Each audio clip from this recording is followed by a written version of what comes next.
Alors, on va utiliser un exemple pour illustrer cette histoire d'isomodule. Hein, et donc, je répète, qui permet de trouver le gain de la boucle fermée à partir de la courbe en boucle ouverte. Alors, sur Selene,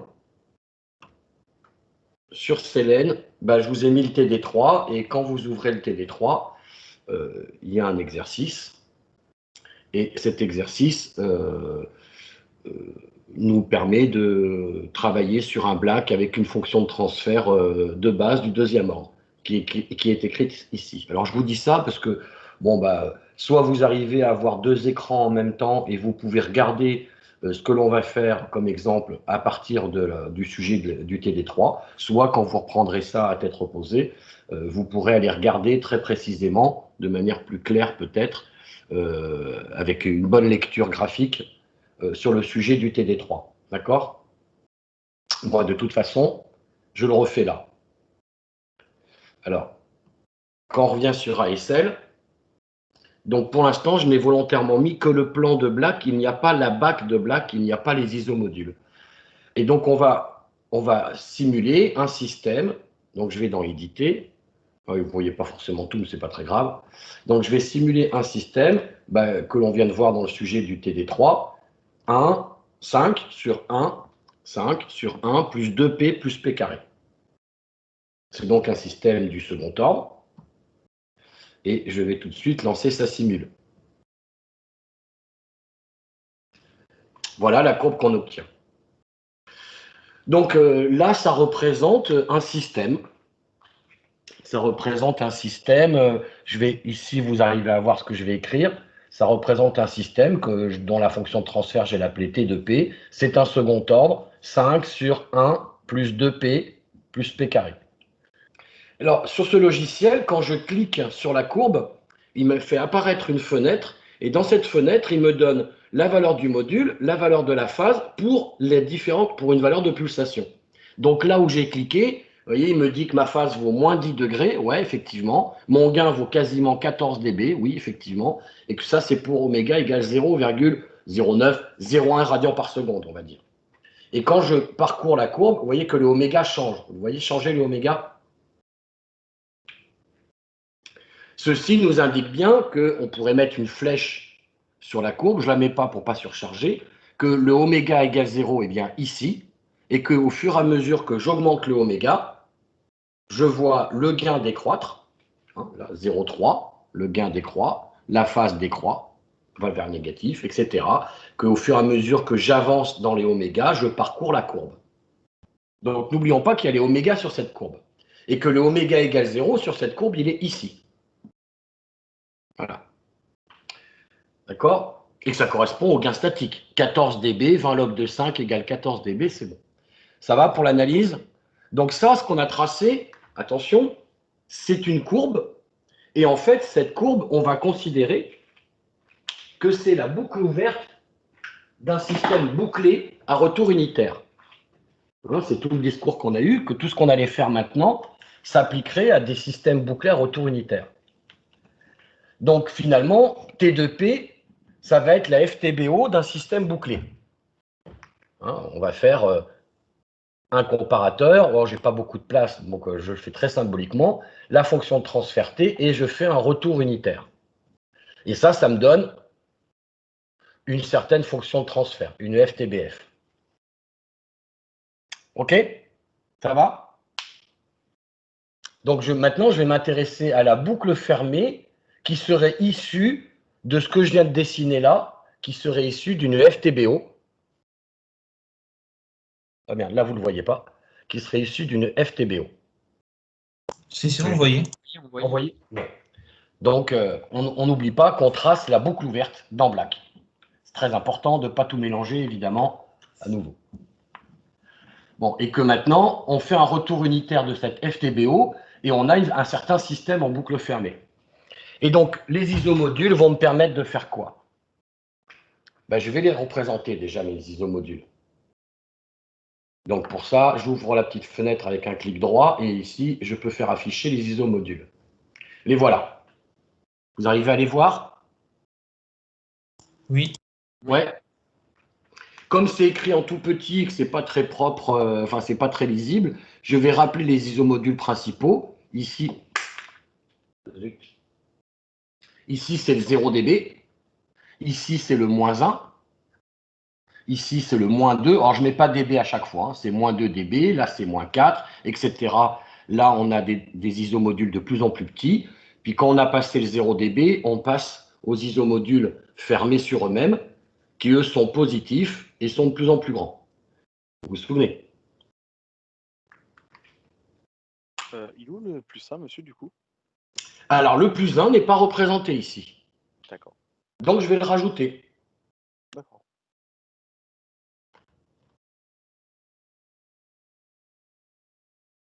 Vous voyez, hop, le voilà. Le plus 1, maintenant, il est là.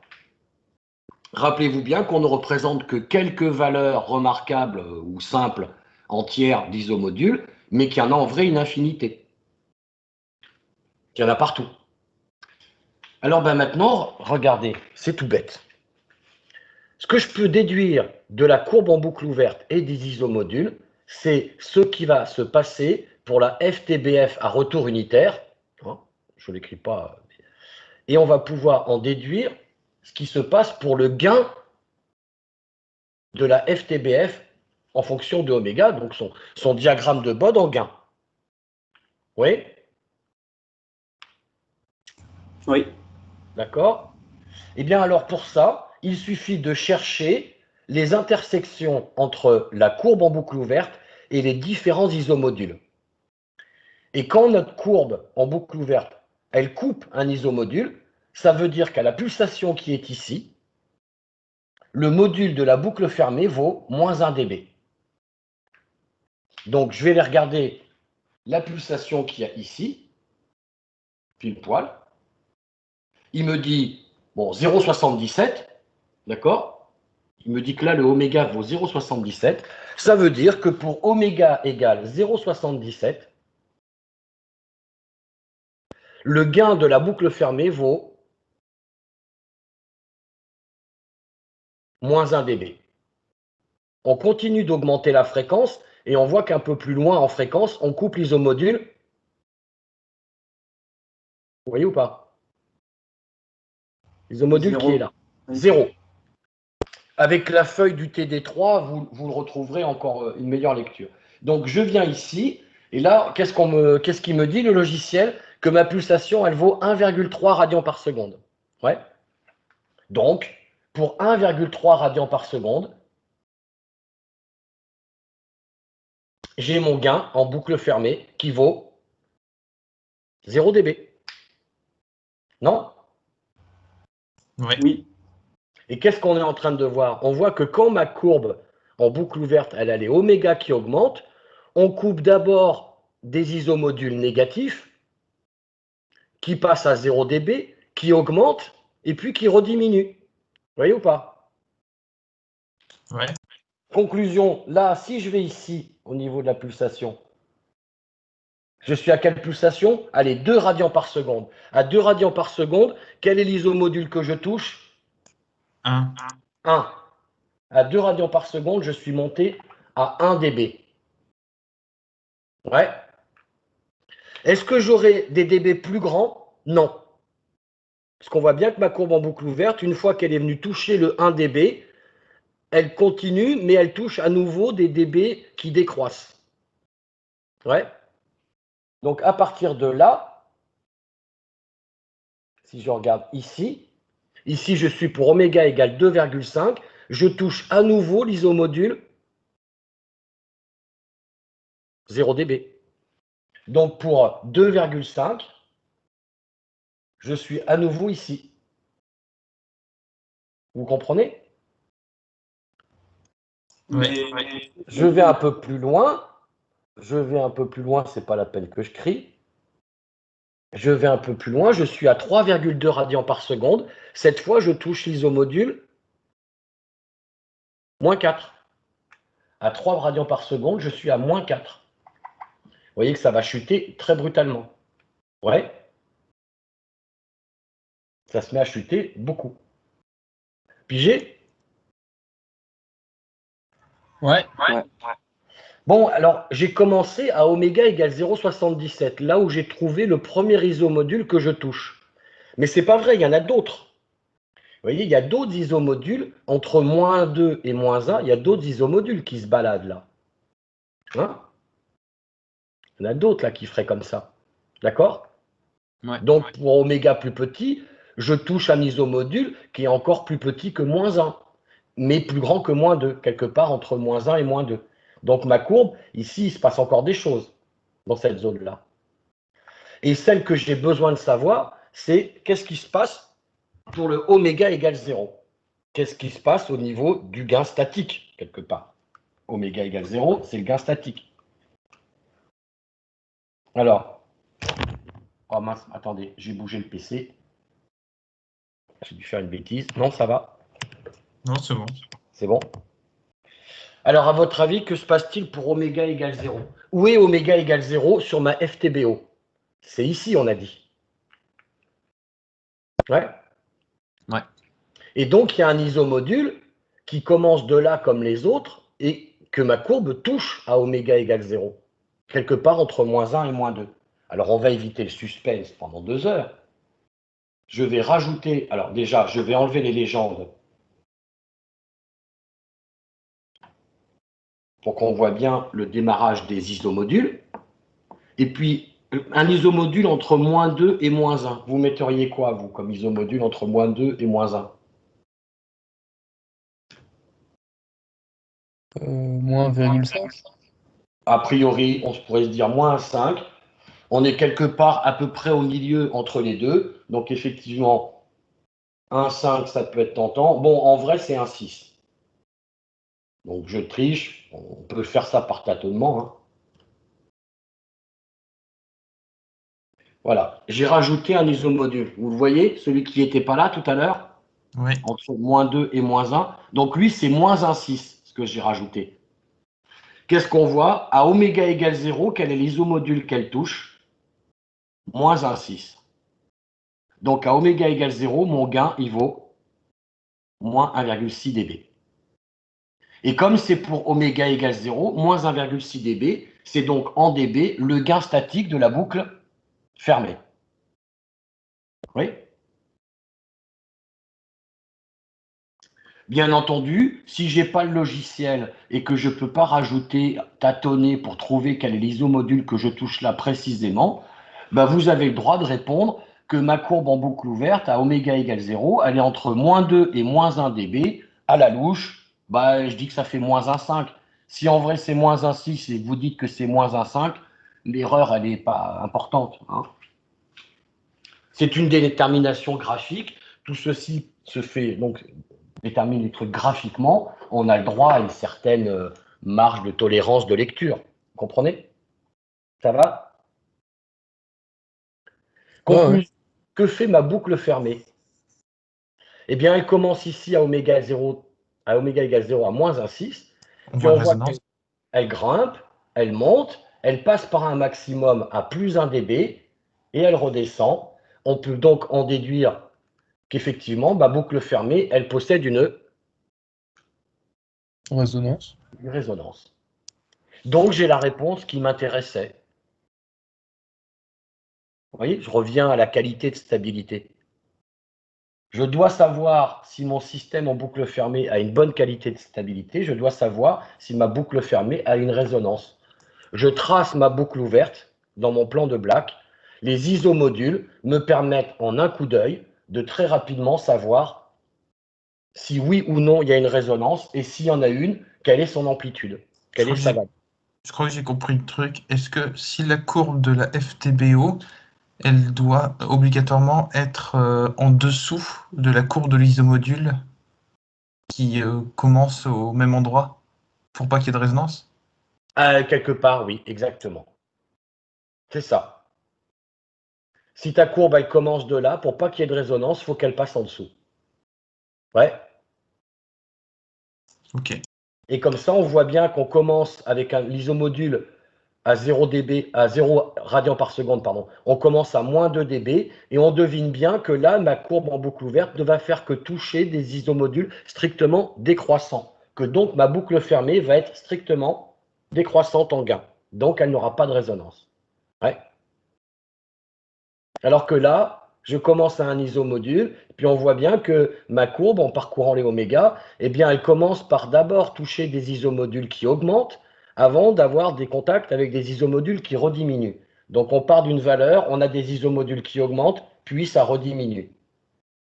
C'est bien, typiquement, une résonance. Ouais, ça va pour tout le monde?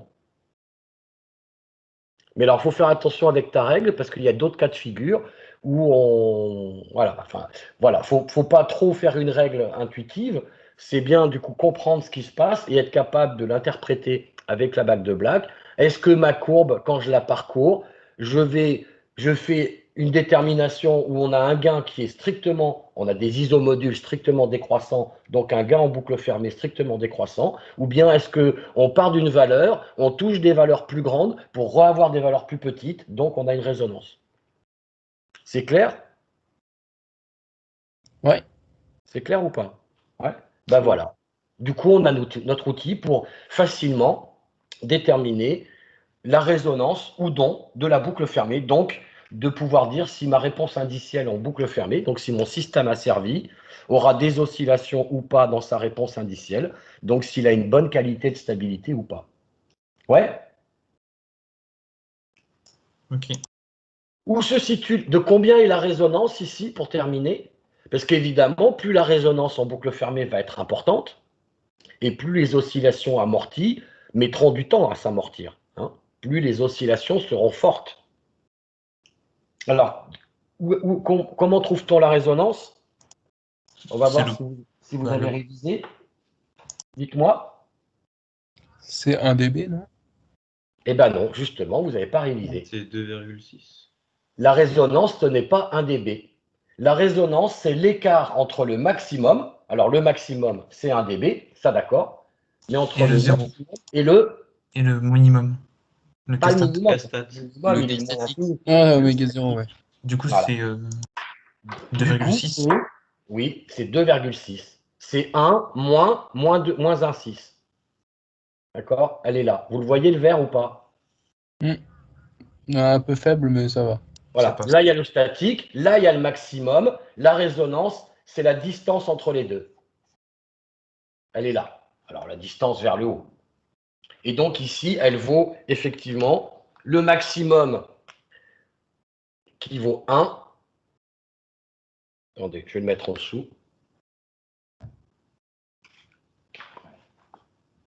Voilà. La définition d'une résonance.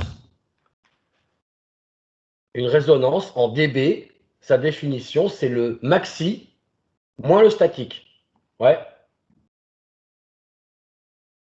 Donc ici, le maximum, c'est plus 1 dB, moins le statique qui vaut moins 1,6. Donc ça fait bien en tout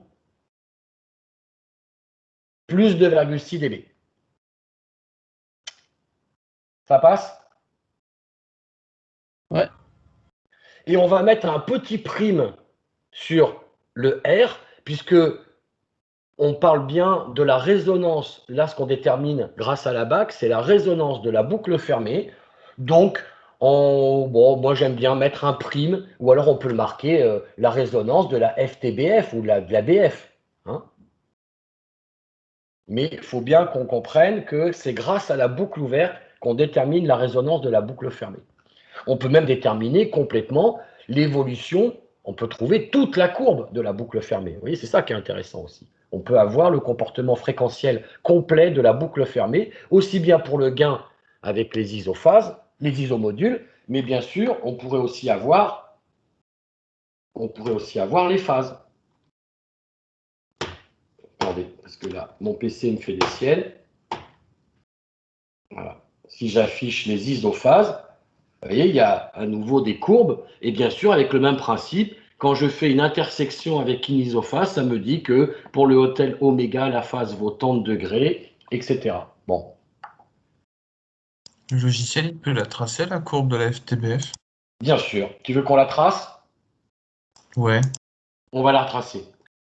Alors, ça nous permet d'avoir la totalité de la courbe. Avant de faire l'exemple, il faut quand même préciser que l'information la plus importante qu'on a à tirer de ça, c'est de trouver le coefficient de résonance de la boucle fermée pour pouvoir dire ensuite si la qualité de stabilité est bonne ou pas. D'accord? Donc, nous, ce qui nous intéresse, c'est de trouver ce R', et uniquement, enfin, c'est l'information prioritaire qui nous intéresse. Ouais.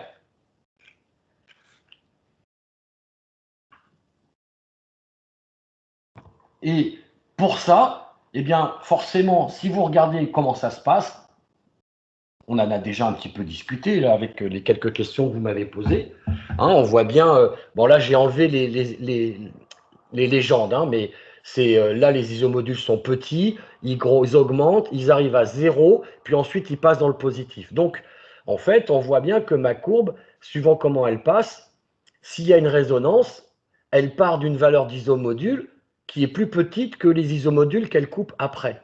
Et qu'il y a plus ou moins, alors ça dépend si on est pile entre les deux, ben on est tangent à un isomodule qui est pile entre les deux, mais à un moment on arrive à une tangence à un isomodule. Donc, ce qu'on peut remarquer, ce qu'on peut noter, c'est que la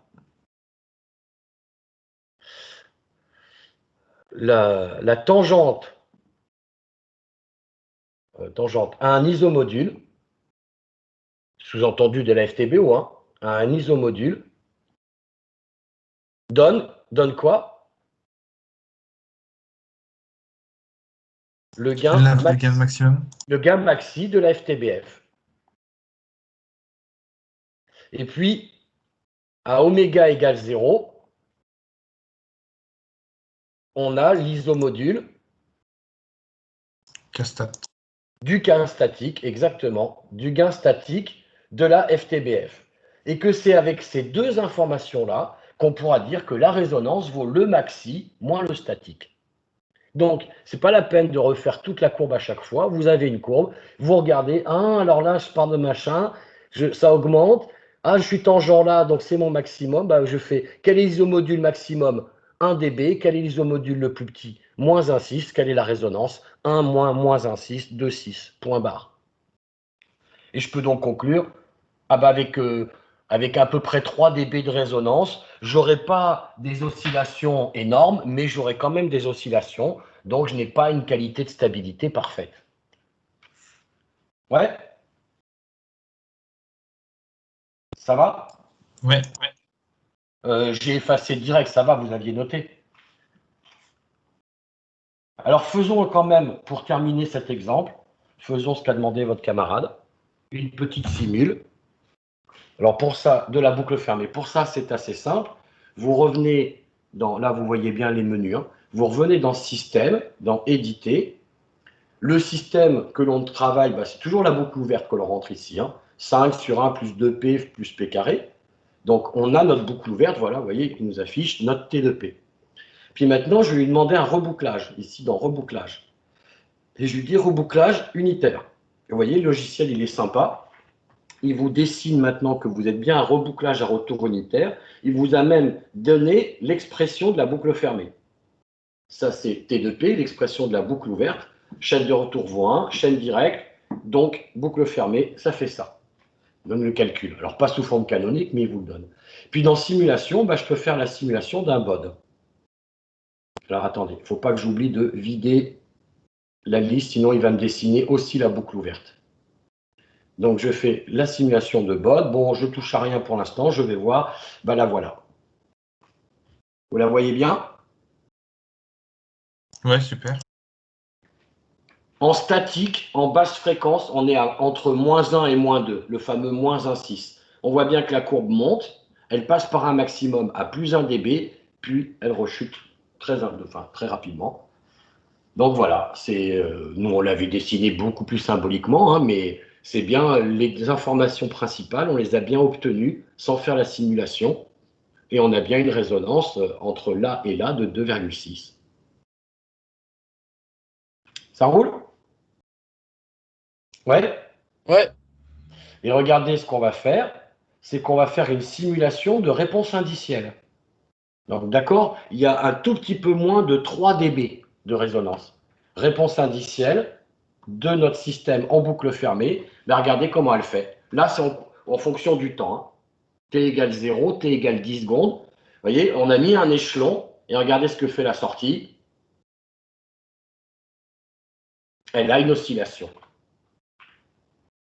Ce qu'on n'avait pas besoin de simuler, on le sait d'avance parce que la boucle fermée a une résonance, donc la boucle fermée en réponse indicielle a une oscillation.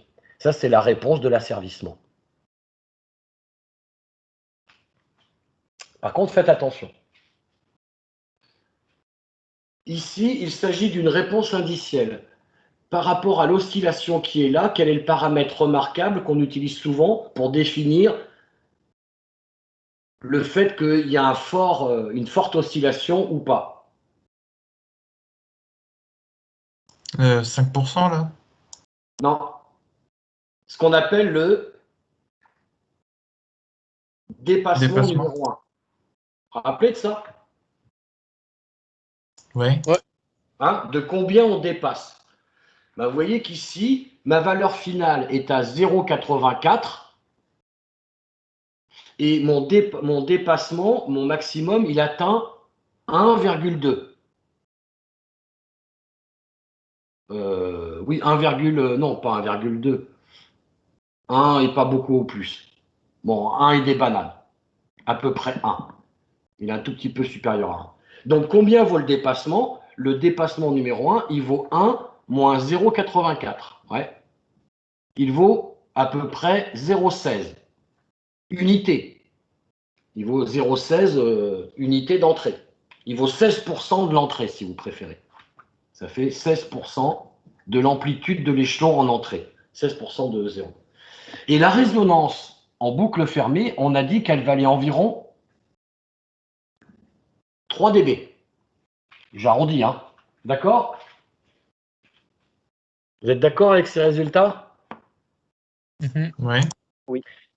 Ben, vous voyez qu'il ne faut pas faire ce que me font beaucoup d'étudiants de manière instinctive. Ils me disent, puisque la résonance en fréquentiel vaut 3 dB, mon dépassement va valoir 3 dB, ce qui est complètement stupide.